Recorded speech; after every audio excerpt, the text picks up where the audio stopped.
Tracy. Hi, Cass. How you doing?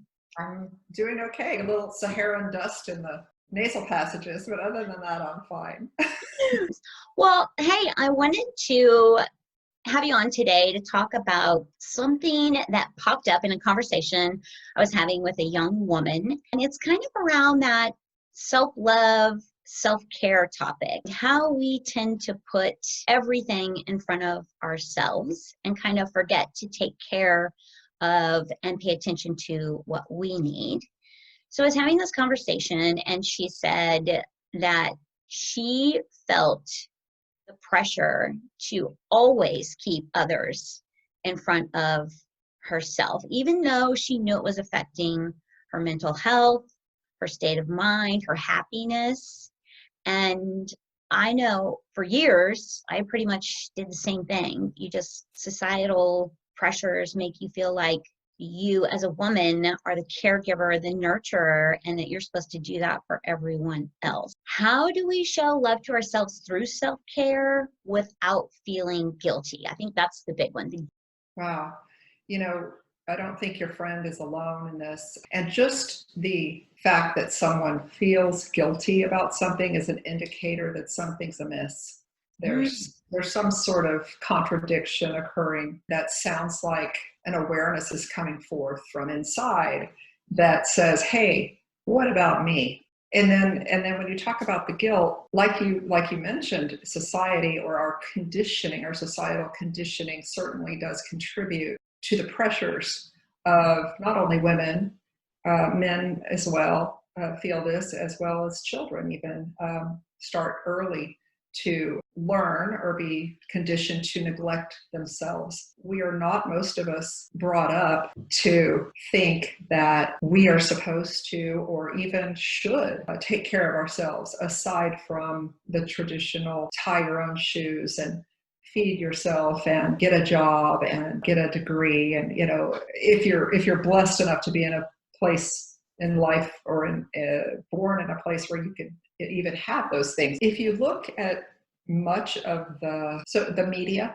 and from my era and yours probably too, it's been TV and radio, not so much internet, but certainly internet now and social media.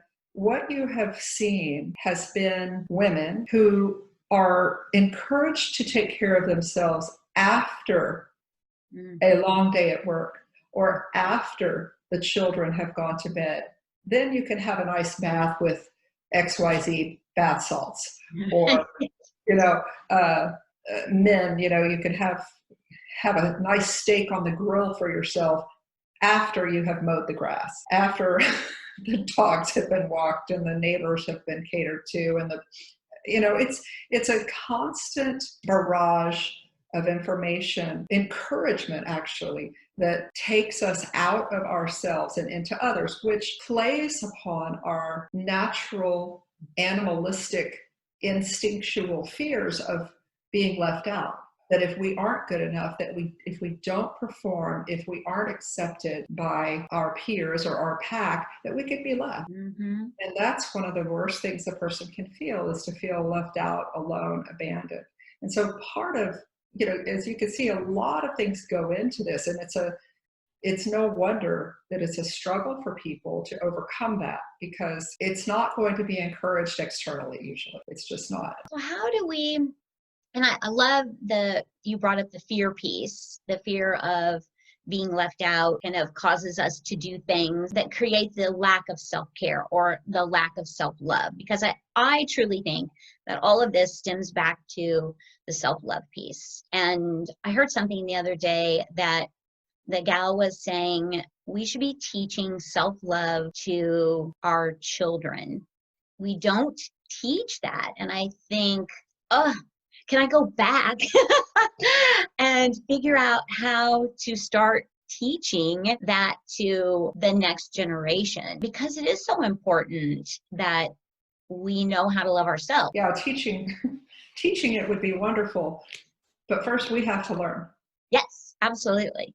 And we have to have an agreement within ourselves that it's the right thing to do, which is very difficult when it pulls at your heartstrings. You see an animal that's in need, or you see a child that's being abused, or you see a person who is in less happy circumstances or beneficial circumstances as yourself, and you want to do something. That's a natural instinct, care for each other. Even small children, even almost infants, have this natural ability to comfort each other. They've done studies. So that's also something that we're up against, is this pull to nurture and care. The thing about it is, there's certain things that we have to do for ourselves. If you consider the physical body, for example, you can put, if someone refuses to eat or cannot eat for whatever reason, you can put a tube in them and you can feed them. You can give that to them. You can do that for them. But in order for them to get any nourishment from that food or sustenance, they have to digest and assimilate that themselves. You cannot do that for them. And so if we realize that there are certain things that we must do for ourselves, physically, emotionally, spiritually, or our soul, then you can understand how no matter what someone does for us, there's a certain level of responsibility that we have to do, to continue that and to do it for ourselves. Many times we run up against this contradiction of someone needs my help and I can't stand the idea of not providing that. When you get to that place, let me ask you, Cassie, how would it feel for someone to give you something that they themselves needed, whether it's money, food, time? If they were taking away from something that they really needed and they say, here, let me give this to you, would that feel like how would that feel to you? I would want them to take care of themselves first, because Right. that's a powerful gift. However, they're taking away from what they need. Right. If in fact we are to help each other, you've heard the old saying, we can't pour from an empty cup. So, if we are perpetuating needy, irresponsible people by basically putting Band-Aids, taking a Band-Aid off of myself and putting it on you and then my artery is spurting, how is that beneficial? Now we need to provide people a leg up, not one of our legs. Exactly. Yes. That's a great way to put it. And what a good visual. Yeah. Don't need to cut your own leg off to help somebody else. No, and it's not a foreign concept for us, really, when we get started in taking care of ourselves, that it starts to feel less foreign. It starts to feel right. And so I would encourage people and your friend just to start, just to make a beginning. Think of the things that you do already to take care of yourself. You get out of bed and you brush your teeth. You might actually do things during the day that you don't realize how beneficial they are to yourself.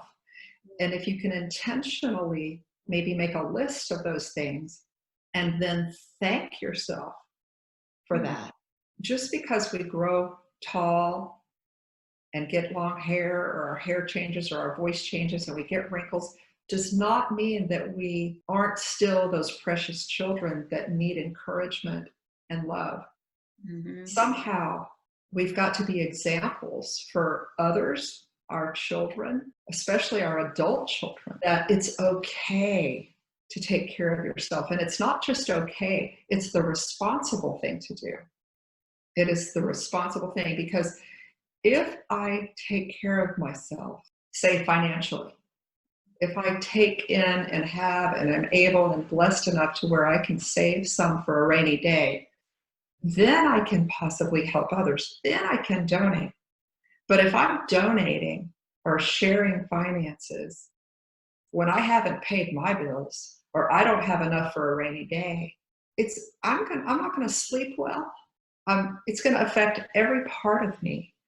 And I think there's probably going to be some pushback to that. That is the same emotionally. If I have some friends who are really good listeners, and they actually love to listen to other people vent. They love it.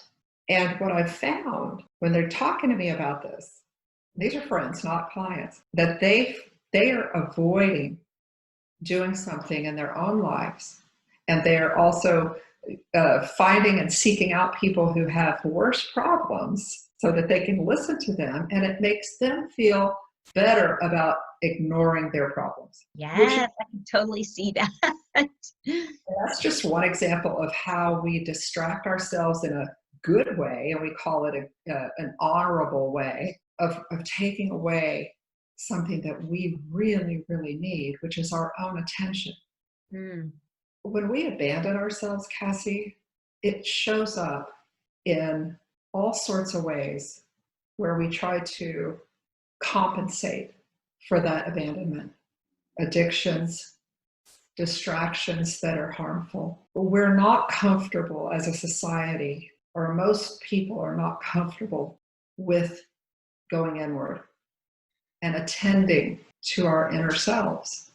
But the running away from ourselves, which I think is how we abandon our self-care and self-love, perpetuates the society of people who are codependent. We've got a whole society built on codependency. It starts with us. It starts with one person taking care of themselves. And yeah, you're going to have some guilt. You're going to have some feelings of guilt or thoughts of guilt. But does that let us off the hook? mm, If I don't take care of myself, somebody's going to have to. Somebody's going to have to emotionally, physically, financially. mhm. And, I'm not perfect at it by any stretch. But my adult daughter will come over here and say, Mom, get rid of that shit. I don't want to have to deal with your shit. you know? Yes, I had And that that's conversation with my own mom. So you brought up two words that kind of resonated with me, or one word, and the other one just popped into my mind is the inward, the turning inward, and how difficult that is. And I think a lot of it is, it's just so unknown. People don't, it's not talked about. We don't talk about going inward and identifying the feelings in a moment and working through why that feeling is coming up. No one talks about that. So I'd love to spend a little bit of time about turning inward, maybe some thoughts on how to, what to look for, what can we do when we turn inward. And the other one is boundaries. I want to throw it out so I don't forget. okay. So boundaries is a whole nother 12 episodes, but I know, right? I'll just say Okay, we'll do that as another show. Absolutely. briefly about boundaries. People see them as a blockade to their inner workings and their most individual, unique gifts. And that's not what they are. Boundaries, or the principle behind boundaries, is just like a property boundary. It's movable. Mm, It's transparent, and it's not for somebody else to respect me. It's for me to decide what's important to me, and I get to change that only if I want to. And there's gonna be some hard lessons there. They're gonna, you might say, I moved this boundary thinking that it was okay, and you learned a lesson from that. Well, that's okay. That's what boundaries are about. It's about knowing where I stop and you start. and that's And so important to know and own. I think that's another thing we're not really taught. I didn't grow up with boundaries. It was just, everybody's all in everything, and it's not healthy. And so that's been a tough thing to learn as an adult. Like in my 50s, I'm learning to set boundaries. Hey, I'm learning to set them. girl, you're way ahead of most of us. Good for you. Not easy, because you have to confront all of your old ideas when you do that. And you Mm-hmm. have to confront those things about, are people going to love me? Are they going to stop talking to me? Are they going to? And most times, people are shocked when Yes. you decide, hey, I'm not accepting this anymore. And if you want to have a conversation, we're going to do it without that. Yes.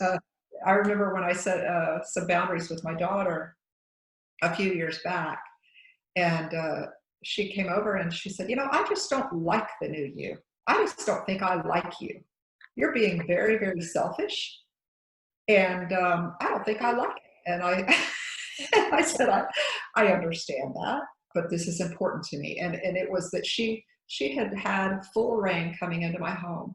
Mm. And she would come in and run back to the bedroom and the bathroom and get out all my stuff and do, lounge around on the bed and, do all these things. And I really didn't want her to feel like I didn't respect her and love her enough to share everything I have with her.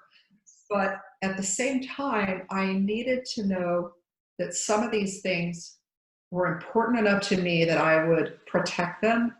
So that's what I had to do. And I had to say, when you come in, I don't want you to do that.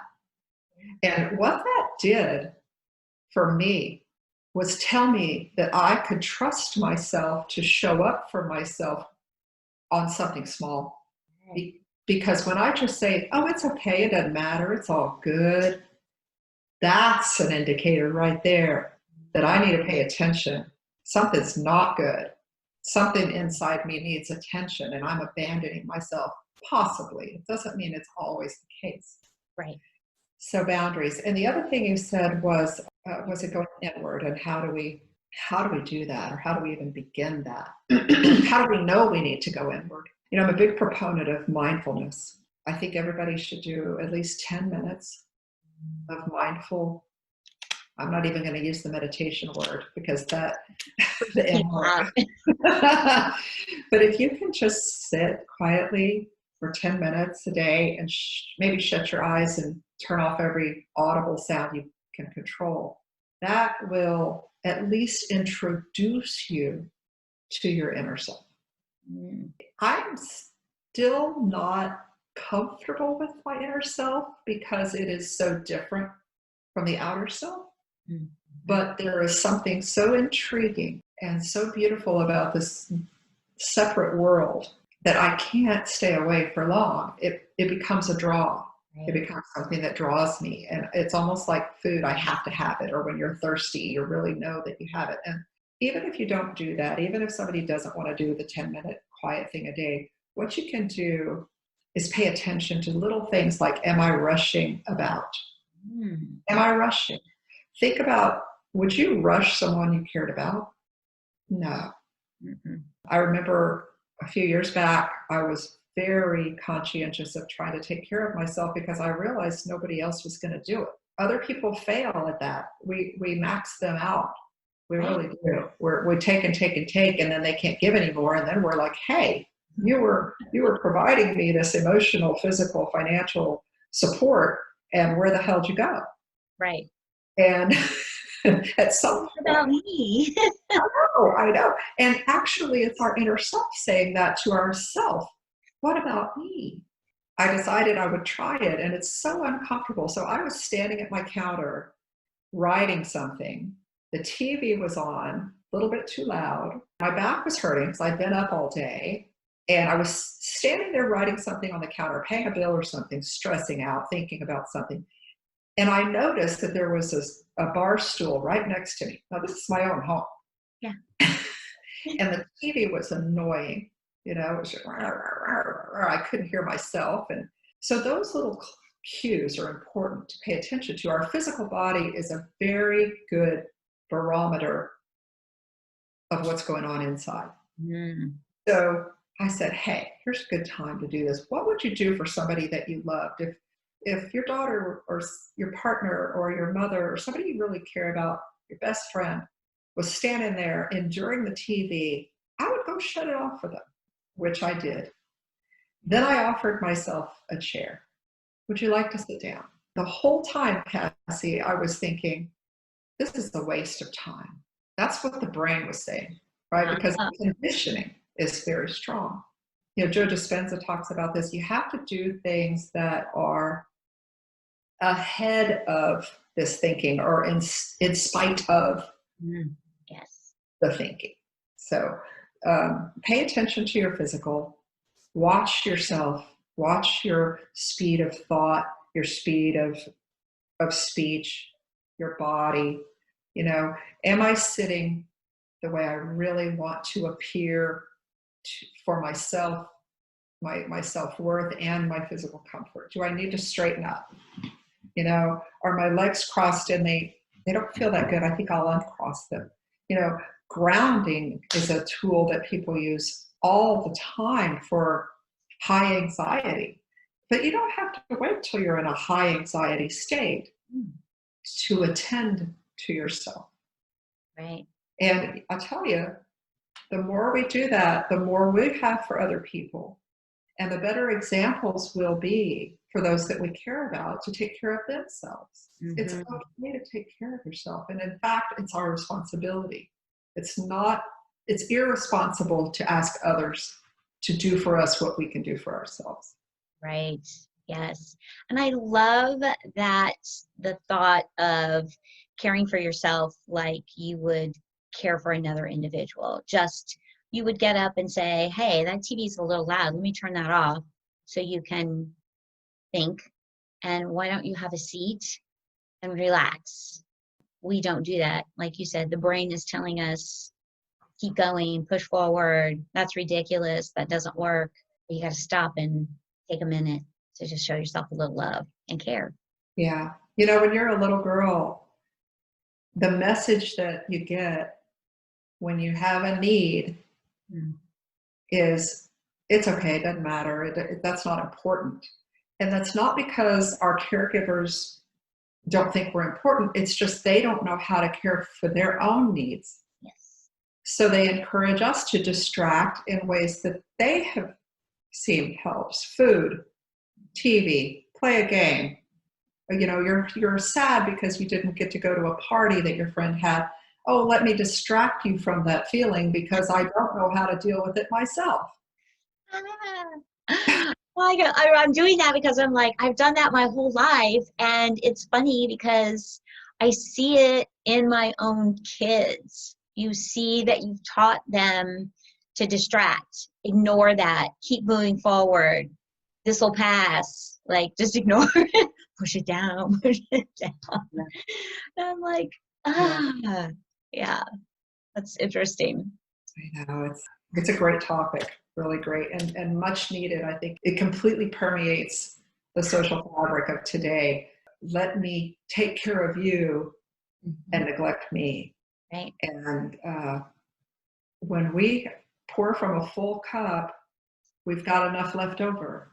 But when we pour from a low or empty cup, it doesn't help anybody. And you know, one of the motivators I've found, since we are so motivated to love others and to alleviate suffering in others, is to remember that when I am alleviating my own suffering, I have a personal experience that I can then share with others. And that's true compassion and true empathy, as opposed to, let me alleviate your suffering so that I don't have to see it.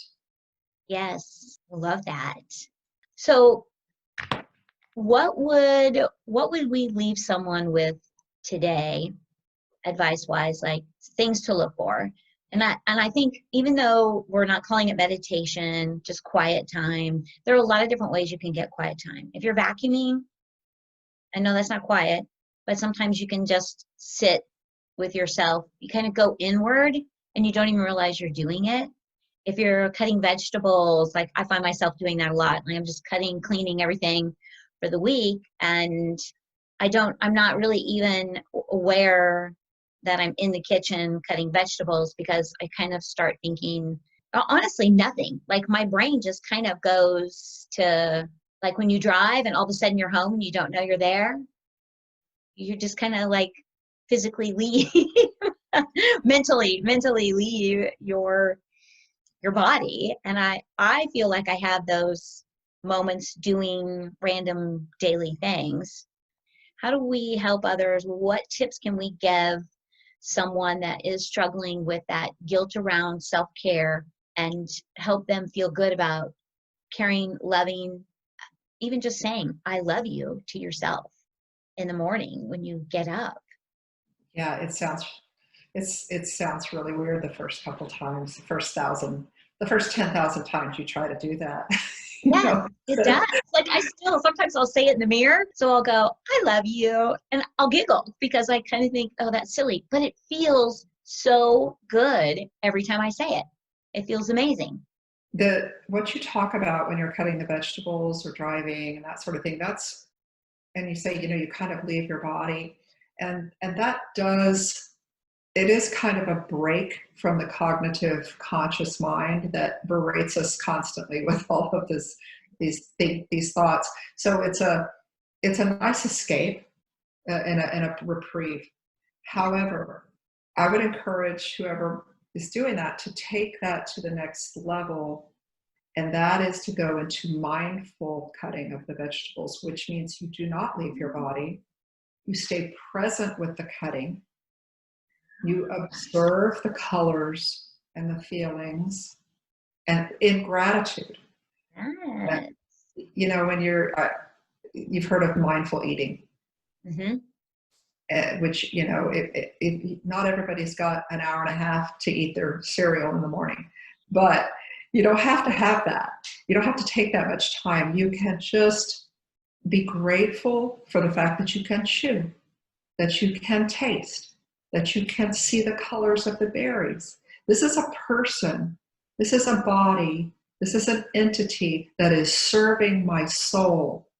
This is a house for my spirit. Mm. When I abandon my spirit or abandon my house, this is a set of chemicals here running up and down right here. Okay. When my thinking or my attention goes to the past or the future, I have abandoned the present. Mm. And what's going to happen is there's going to be a surge of chemicals, because there is no thinking or spirit present to protect my house. But Mm. I abandon it. So being present in my body, when you notice that your thoughts have gone away from the present moment, bring them back and say, I'm here for you and I'm not going to desert you. When I get distracted, I'll come back because you're important to me. One of the things that I did a few years back was I looked in the mirror in the bathroom in my eyes and I said, I am so sorry. I have not been here for you. And I'm going to do my best to be here for you. Yeah. Felt weird, but felt right. Mm-hmm. Felt right. And in no manner did the consequences of that hurt anybody I know.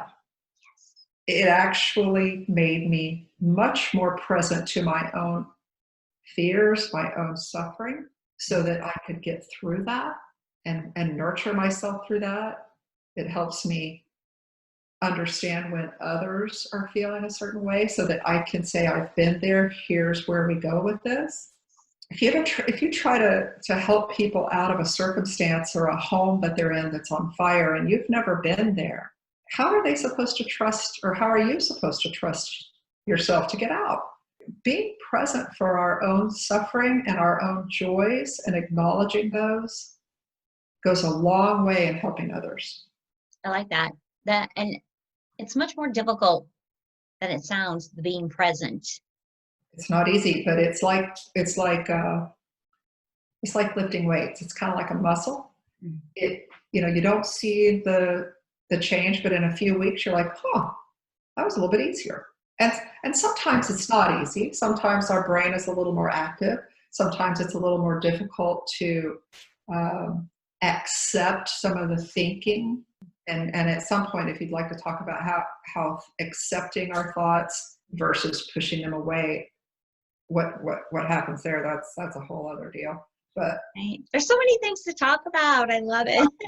I know, and this is my thing. So I'm so glad that you want to hear it, because my friends and family are to hear with it. So I love that. I love that. No, and there's so many things and levels to the self-love piece that, I mean, trust goes in there, depending on yourself. There's just layers and layers, and I'm completely consumed with really wanting to understand that. And I don't want to say be better at it, but learn to embrace the whole thing. Like it's not just, oh, you go self-love, it's easy and you can just start saying I love you and now you feel better. It's not. There's many, many layers, and there's so much to it. That's why I love that I have you as a friend and that you'll come on and help me as much as other. If I'm thinking about these things, if I'm curious, there's got to be a ton of other people who are just as curious and have no one to turn to. I mean, you can go to books and stuff, but without someone to talk it through or to listen to someone else's experience, I think it's really hard to absorb all that there is with Yeah. self-love. We all need people to encourage us and be examples and guide us. And I'm by no means a professional self-lover, but I do 100,000% know in my heart of hearts that that is one of the ways, focusing in, turning toward, not abandoning our own self. That is the way we can heal the world, because if we can't go out and heal the world until we heal ourselves. I mean, you can help, but you cannot neglect yourself. You can't neglect while you're helping others. You cannot neglect yourself, or you're gonna burn out. Right. And then you're no help to yourself or to the world. So you have to make sure you're filling up your own cup. I think that's the key, is we, like you said, we're responsible for loving ourselves, for taking care of ourselves. It's not someone else's responsibility. It is 100% ours. And the other thing I loved that you said was, how would you treat someone else knowing they were feeling the emotion you're feeling right now? Anger, frustration, sadness, depression, happiness. How would you treat another human being? That's how you should treat yourself. I love that. That's a great one. Thank you so much for being with me and talking through self-love. And I definitely, for everyone out there, we are going to do this pretty much on a weekly basis for a while, because there are so many topics and things to talk about around self-love, happiness, self-care.